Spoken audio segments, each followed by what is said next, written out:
नमस्कार। मैं doctor R N Sharma, पूर्व वरिष्ठ पशु चिकित्सा अधिकारी, पूसा इंस्टीट्यूट, नई दिल्ली।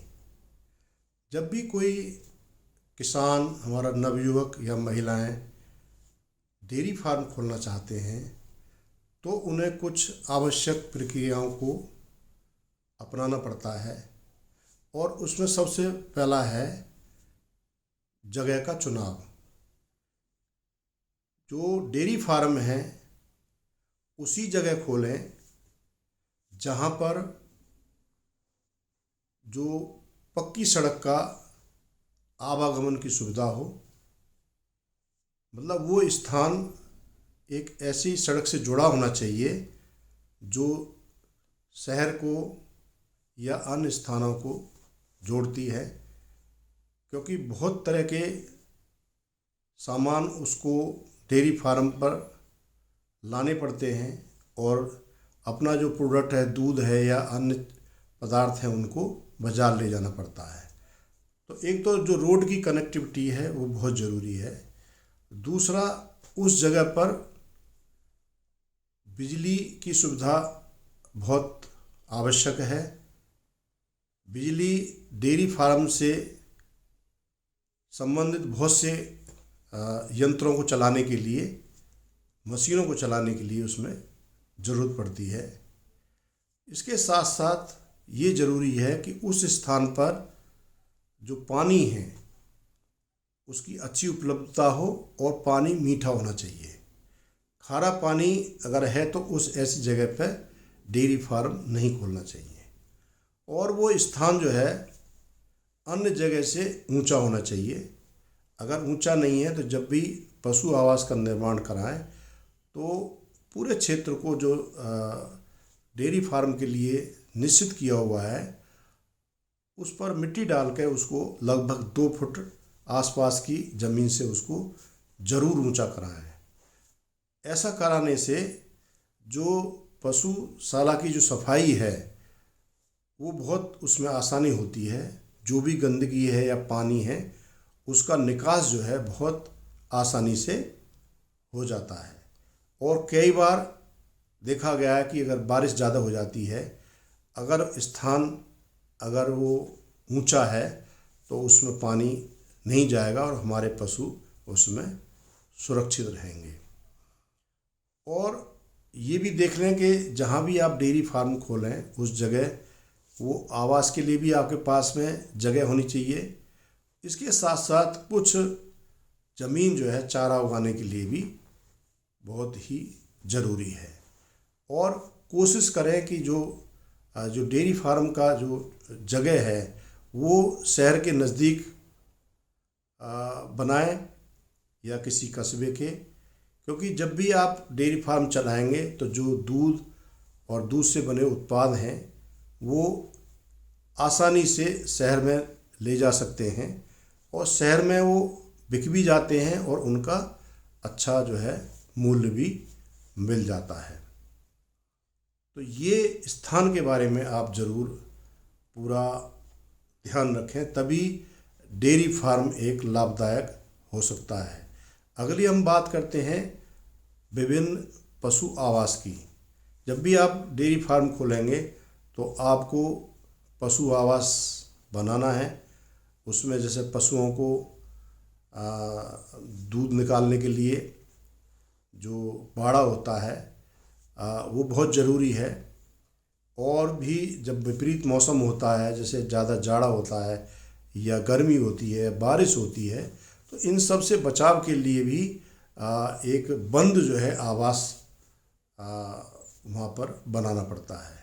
इसके साथ साथ उस बंद आवास के साथ ही लगभग उस क्षेत्र का दोगुना जो क्षेत्र है वो खुला रखा जाता है, ताकि जो पशु वहाँ पर बैठकर या खड़े होकर मतलब आराम कर सकें, क्योंकि एक ही जगह पे 24 घंटे हम पशु को नहीं रख सकते हैं। 12 घंटे पक्के फर्श पर रखना अच्छा होता है और 12 घंटे कच्चे फर्श पर रखना पड़ता है। और कोशिश करें कि पशु आवास के पास घने छायादार पेड़ हों या आप पेड़ लगा दें, ताकि भविष्य के अंदर भी वो पेड़ हो जाएंगे तो वो पशुओं को गर्मी के अंदर छाया देंगे और पशु आवास भी उनसे ठंडा बना रहता है। इस आवास के अलावा बहुत सारे छोटे कमरे बनाने पड़ते हैं, जैसे बर्तन के रखने के लिए है, बर्तन साफ़ करने के लिए कमरा होता है, दूध रखने का कमरा होता है उसमें। कई हमारे पशुपालक भाई उसमें डीप फ्रीजर रखते हैं या कई जगह चिलर भी रखते हैं, तो उनको रखने के लिए भी उसमें कमरे की आवश्यकता होती है। इसी के साथ साथ पशुओं की संख्या के अनुसार जो है पशु के लिए भूसा का जो गोदाम है वो भी बनाना पड़ता है, क्योंकि ये भूसा सीजन में ही आसानी से मिलता है और कम दाम पर मिलता है, तो उसका भी ये गोदाम होना बहुत आवश्यक है। और इसके साथ जो दाना रखने की जगह है उसके लिए भी अलग से कमरा उसमें रखा जाता है, ताकि वो जो दाना सुरक्षित रहे और पशुओं को समय पर उसका उपयोग किया जा सके।